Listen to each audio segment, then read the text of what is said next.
In my previous video, we have discussed about the chapter The Portrait of the Lady. In today's video, we will discuss about the question answers which you have to study.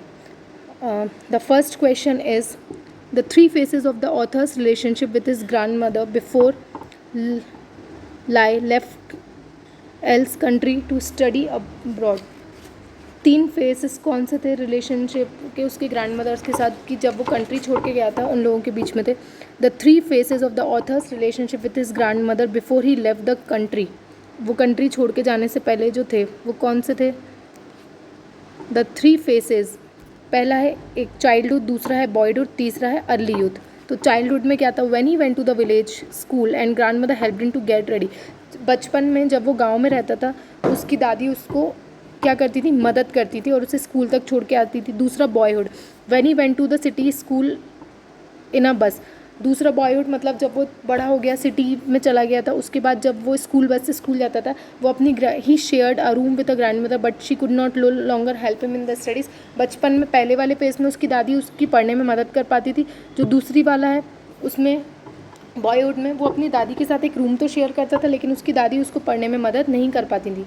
तीसरा है early youth. Early youth मतलब जब वो बिल्कुल बड़ा हो गया, when he went to the university and was given a room of his own, the common link of friendship was his name. और जब तीसरा, जब वो बड़ा हो गया और कहाँ शहर चला गया, तो उसकी और उसकी दादी की बीच की जो फ्रेंडशिप थी वो क्या हो गई?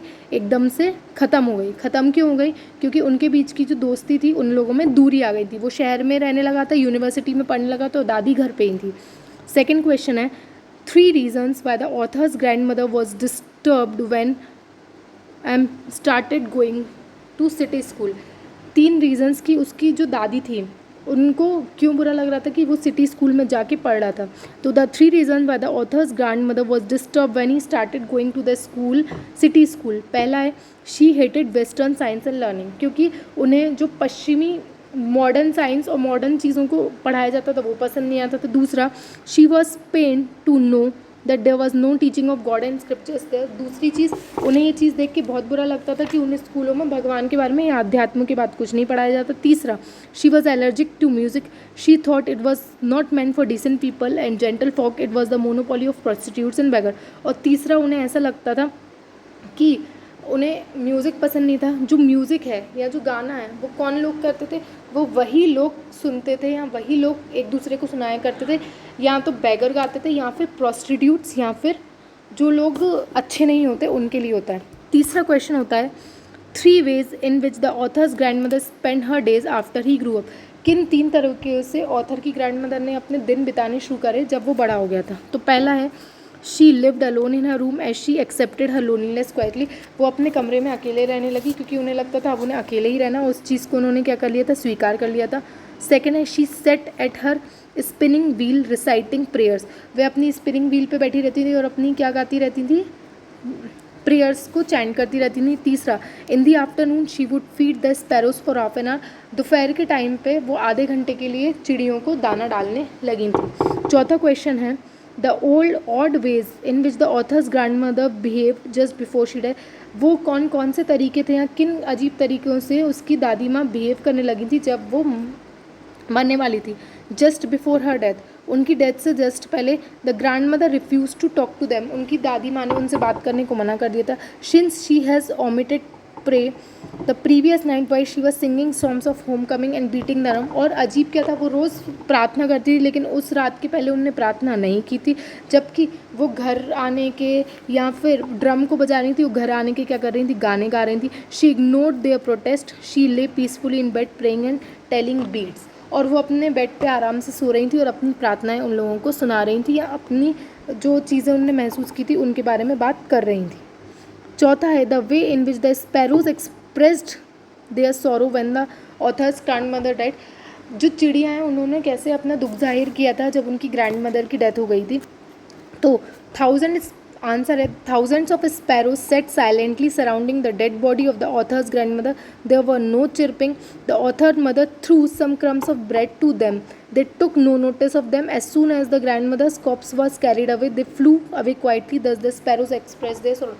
जब उसकी दादी की डेथ हो गई थी, उन्हें ज़मीन पे लिटाया गया था, तो हज़ारों की संख्या में हज़ारों चिड़िया वहाँ आके उसकी दादी की बॉडी के आसपास बैठ गई थी. और जब उसकी ऑथर की मदर ने उन्हें ब्रेड के पीसेस डाले, उन्होंने वो नहीं खाए, उन्होंने उन्हें देखा तक नहीं। लेकिन जब उनकी ग्रैंड मदर की बॉडी को वहाँ से ले जाया जा रहा था, तब ज़रूर वो वहाँ से चुपचाप से उड़ के चली गई और उन्होंने अपने सॉरो को क्या करा, एक्सप्रेस कर दिया।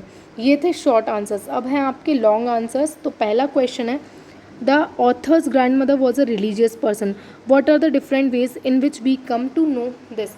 ऑथर की जो ग्रैंड मदर थी वो कौन थी, बहुत ही धार्मिक थी, और हमें किन शब्दों के द्वारा इन चीज़ों के बारे में पता चलता है। तो आंसर है, the author's grandmother was a deeply religious lady, we come to know it through the different ways of our behaviour. जो ऑथर की दादी माँ थी वो बहुत ही रिलीजियस थी, और हमें ये किन चीज़ों के द्वारा पता चलता है, उनके बिहेवियर के द्वारा। She visited the temple every morning and read scriptures. वो रोज़ सुबह कहाँ जाती थी, मंदिर जाती थी, और क्या करती थी, किताबें पढ़ती थी। At home she always mumbled inaudible prayer and keep telling the beads of her rosary. और घर पे वो क्या करती थी, हमेशा अपनी माला जपती रहती थी। She would repeat prayers in a sing song manner while getting the writer ready for school. और वो अपनी जो प्रेयर थी हमेशा उन्हें गाती रहती थी। She hope that he would learn by heart, और उन्हें ऐसा लगता था कि वो उसको कर लेंगे। आपको इस आंसर में केवल फर्स्ट पैराग्राफ में जो स्क्रिप्चर्स वर्ड है नीचे, last line, she didn't like English school as there was no teaching of God and scriptures. आपको बस इसका यही पैराग्राफ एज ए आंसर करना है, नीचे वाला पैराग्राफ आपको नहीं करना है। अब मैं आपको जितना रीड कर रही हूँ आपको उतना ही करना है। The author's grandmother was a deeply religious lady, we come to know about this through the different ways of her behaviour. She visited the temple every morning and read scriptures. At home she always mumbled inaudible prayer and keep telling the beads of rosary. She would repeat prayers in a sing song manner while getting the writer ready for the school. तो आपको for school तक ही इस answer को लिखना है, इससे ज़्यादा नहीं लिखना है। नीचे का पैराग्राफ और नीचे का जो एक सेंटेंस इस पैराग्राफ में वो आपको छोड़ना है। अब हम इसका सेकंड क्वेश्चन करते हैं। Describe the changing relationship between the author and his grand mother, did their feelings for each other change.